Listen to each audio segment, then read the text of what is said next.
What if I told you that one of our biggest threats to our health and environment was something we couldn't see? Its ability to detract from our lives and the lives of wild animals is already evident and growing. This threat is known as noise pollution.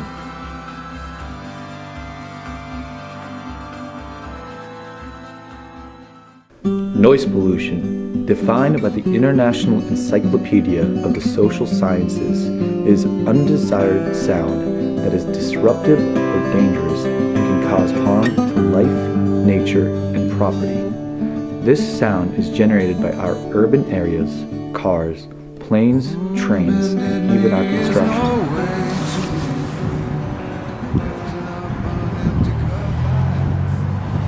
Yeah, there are studies with birds showing that birds that are near roads and other areas, one particular study was just on roads, and they showed a differential effect on birds. But so much of bird communication, finding mates, and claiming territories is all done with song.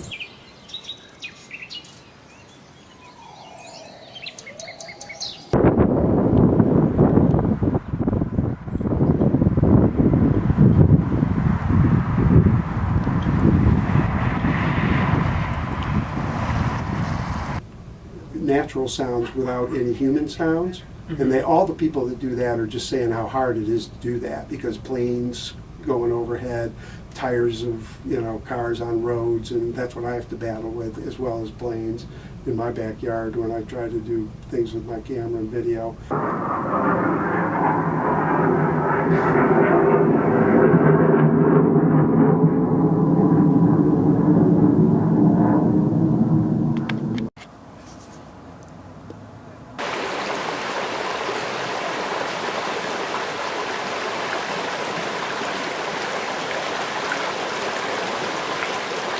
Noise pollution. Do you know anything about it? Yeah, I create a lot of noise every day.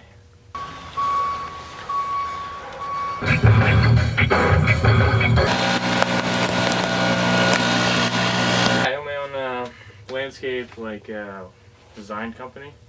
Have your customers or neighbors of customers ever complained about the noise you cause? Well, we work around certain hours, and we try to respect certain holidays. So Monday through Friday, pretty much, 7:30, 8 o'clock, depending on the neighborhood, we're making noise. And then depending on the time of year, we're probably shutting it down around 5 or 6. And Saturdays we'll start a little bit later, just because we know people are sleeping in, we're working in the neighborhood.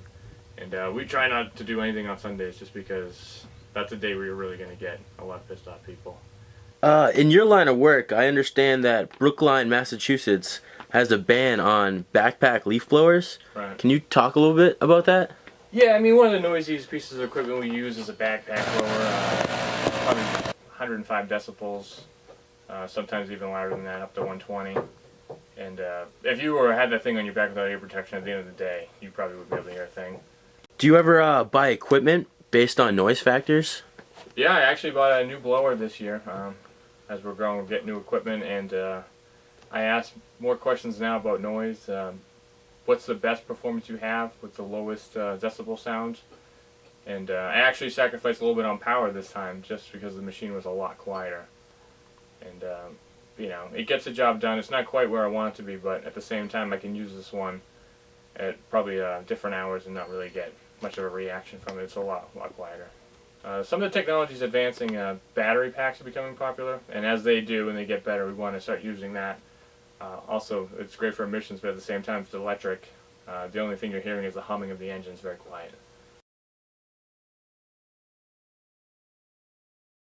There's something incredibly valuable about listening to the wind. There's something incredibly valuable about watching the grass blow in the wind and watching a stream come at you and go right by your legs and keep on going. And knowing that spot in the stream will never be there again. There's something really powerful about that. So what can we do to address this problem? Advocacy for public policy in residential and urban noise limits. In innovative urban planning, wildlife buffer zones, all help to abate sound pollution. However, a greater awareness in how our everyday actions create damaging noise levels can help lessen our impact. Quiet and natural sound should be seen as an invaluable resource and therefore must be protected as such.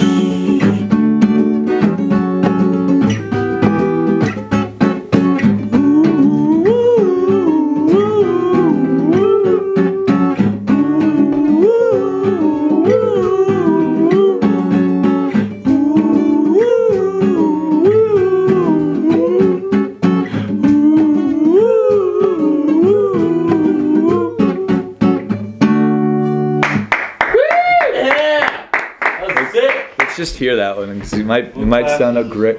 Adventure film.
Our associations with a place are tied to the sounds we attribute to it.